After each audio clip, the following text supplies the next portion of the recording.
So if you unearth this whole parable, you find that the Lord is really Jesus is really talking about the patience of our Lord, the loving patience of our Father.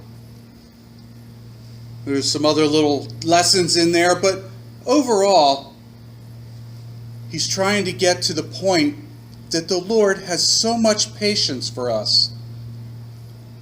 From the very beginning with Adam and Eve, all the way through to Jesus' time, and even till now, he has patience with us. He gives us opportunities to turn to him. Now, as we know, Jesus often talked in parables. Some were able to understand what he was saying, some were not. But if we look at this big picture, when we think about what Jesus is saying, he's not giving them an agricultural lesson. He's telling them about how the world works. Because that field that they sow seed in is the world. And the weeds, obviously, are those who maybe we do not want to trust. Those who are seeds of Satan, who are only out with bad intent. And then we have the wheat, the believers, those who want to do well and to help others. Now, I don't know about any of you, but I've noticed over the years what I have patience with or impatience with has changed. When I was in my 20s, I was impatient with just about everything. It didn't matter what it was, I was impatient. And I kind of grew out of that. And I realized in my 30s and 40s that many of those things I worried about when I was in my 20s and was impatient about just didn't matter. They were inconsequential. And as I grew older, I learned that you have to have patience with people. You can't just can't believe that people are just going to accept what you have to say. So you have to work with them. You have to show them what you believe. Now, there is one thing that I have never been able to get past as far as impatience. When I get behind the wheel of a car, all bets are off. I am very impatient when I drive. People are too slow in front of me. They're not paying attention. There's too many red lights. You name it. I have a hard time dealing with driving. I'll admit that. And so will anybody who's ever ridden with me. They'll be honest with you and tell you I have a problem behind the wheel. Just putting that out there. But when we think about what the Lord is telling us here, and we think about how he describes what is going on in the field, in the one verse he says that he sowed good seed into the field, and he did. But then the enemy, Satan, came along and spread seeds that were bad. Now, in the agricultural world, a very common weed in that part of the world, and even in this part of the world, is called bearded darnel. It looks a lot like wheat. So from his agricultural sense of explaining things, it made sense. Do not go out and just pull up weeds, because it's so hard to tell which one is really the wheat and which one is the weed. And on top of that, unfortunately, this weed has very deep roots. So when you do try to pull it out, it dislodges the other plants around it. Isn't that what we see in the world with people? When we encounter people that we should not have trusted, don't we see that when we try to uproot that, it just disturbs all kinds of things around them? Not only was their intent bad, but when we try to remove them from the situation, it disturbs other people around them as well, doesn't it? It's just human nature. That's how people are. Some people are accepting of your trying to remove that person from your presence, and others think you are the bad guy. That's the way people work, isn't it? So it's hard for us not to judge and not say that one person is worse than another. And Jesus is trying to tell us not to do that, isn't he? He's saying you can't judge people, because if we want to flip the picture around and look at ourselves, don't we all do things that people would judge to be bad? I'll be the first to admit there's times I got angry about things I should not have gotten angry about, said things I shouldn't say. I've gotten better about it, but it still happens. You just catch someone on a bad day, they're bound to say something that's discouraging. That's just human nature again. So Jesus is saying, don't try to kick out or to pull up the weeds, because in a sense, we're all kind of weeds in a way, aren't we? We're all plants. We're all people. But as he talks about that, he's also dwelling on the fact that there needs to be patience.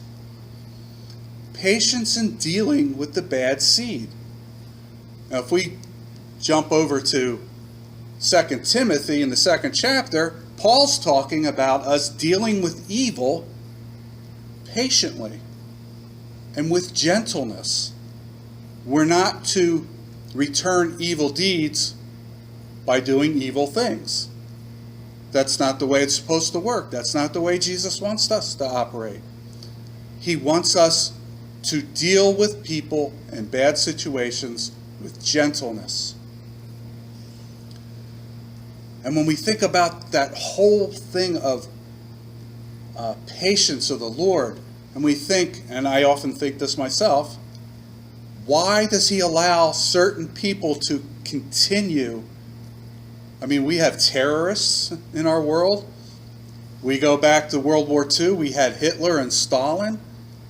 We've always had bad people. We go back into the Old Testament, there were bad people. Why did the Lord allow that to continue? It's his long enduring patience, because some of that seed does learn from the good, and they turn to him. And that's why we are supposed to be such good examples, to treat people with gentleness, so that the bad seed around us might turn to him, to good. It's a difficult thing to wrap your arms around, because we know that at any moment God could take all of those bad people out of the world. And as a matter of fact, he says at the end of our parable, when the reapers come, he will tell them to take the weeds and bundle them for the fire. And I don't know if you've ever noticed, but every parable has the same basic theme at the end: taking the bad out of the world and leaving the good. I don't want to be one of the weeds in the bundle that gets burned in the fire, and I know you don't either. But there's times I wonder, if Jesus came right now and caught me with the things that just came out of my mouth, what would he do? Well, obviously, we do know what he would do, because we believe in him.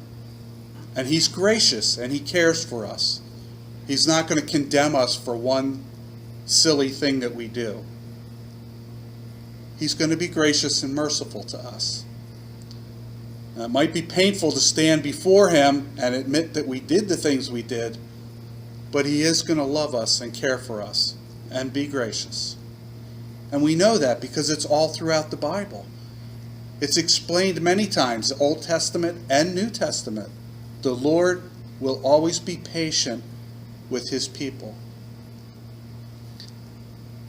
And who better is a good example of that than Israel? Every time you turn around, Israel was turning away. And strangely enough, Israel in Hebrew actually alludes to a struggle. Israel always struggled with obeying the Lord. He would no sooner get them back on the right path and they would struggle with him and try to break away again. So when we think about the bad seeds in the world, we have to love them, don't we? That's what Jesus really wants us to do. And when we think about, one of the thoughts that always comes to mind, when we think about the Old Testament, everybody always goes, oh, it's so violent, and the Lord kills off all these people. Was he not just taking the bad seed out of the world? He never completely killed an entire group of people, as far as I know. Some always lived on. Take Ruth and Naomi. Didn't their people fight against the Israelites, Naomi's people? And they still were there, even though the Lord pretty much wiped them out at one point. So the Lord always takes care of those who believe in him. So we should not forget that. So let's think about that bad seed that's around us today, or actually we encounter every day. And let's treat them well. Let's treat them the way Jesus treats us.